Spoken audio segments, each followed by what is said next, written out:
1888 में दक्षिण के एक छोटे से परिवार में एक व्यक्ति पैदा हुआ। फिर पीछे तो वो विश्वविख्यात हुआ, रामानुजम। बहुत गरीब ब्राह्मण के घर में, बहुत थोड़ी सी शिक्षा मिली, लेकिन उस छोटे से गांव में ही बिना किसी विशेष शिक्षा के रामानुजम की प्रतिभा गणित के साथ अनूठी थी। जो लोग गणित जानते हैं उनका कहना है कि मनुष्य जाति के इतिहास में रामानुजम से बड़ा और विशिष्ट गणितज्ञ नहीं हुआ।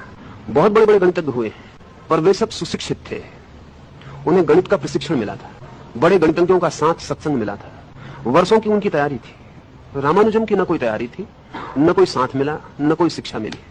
मैट्रिक भी रामानुजम पास नहीं हुआ और एक छोटे से दफ्तर में मुश्किल से क्लर्की का काम मिला। लेकिन अचानक खबर लोगों में फैलने लगी कि उसकी गणित के संबंध में कुशलता अद्भुत है। और किसी ने उसे सुझाव दिया कि कैम्ब्रिज यूनिवर्सिटी में उस समय विश्व के बड़े से बड़े गणितज्ञों में एक हार्डी प्रोफेसर थे, उनको लिखो।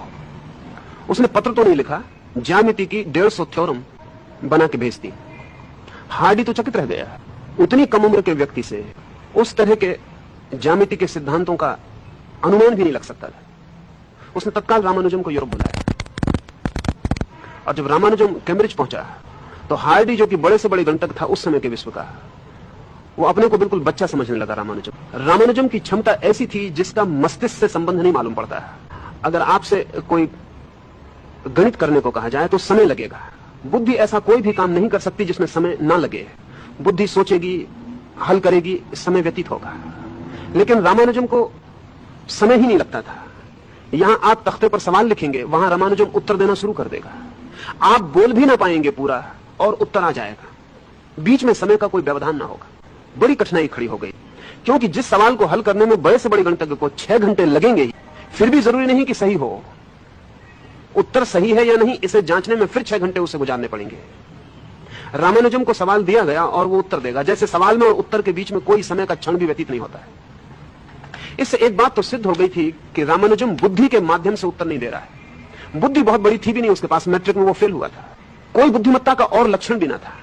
सामान्य जीवन में किसी चीज में भी कोई ऐसी बुद्धिमत्ता नहीं मालूम पड़ती थी, लेकिन बस गणित के संबंध में वो एकदम अति मानवीय, मनुष्य से बहुत पार की घटना उसके जीवन में घटी। जल्दी मर गया रामानुजम। उसे क्षय रोग हो गया, वो 36 साल की उम्र में मर गया। जब वो बीमार होकर अस्पताल में पड़ा था तो हार्डी उसे और 2-3 गणितज्ञ मित्रों के साथ देखने गया। उसके दरवाजे पर ही हार्डी ने कार रोकी और भीतर गया। कार के पीछे का नंबर रामानुजम को दिखाई पड़ा तो उसने हार्डी से कहा, आश्चर्यजनक है, आपकी कार का जो नंबर है ऐसा कोई आंकड़ा ही नहीं है मनुष्य की गणित की व्यवस्था में। यह आंकड़ा बड़ा खूबी का है। उसने 4 विशेषताएं उस आंकड़े की बताई। रामानुजम तो मर गया, हार्डी को 6 महीने लगे वो पूरी विशेषता सिद्ध करने में।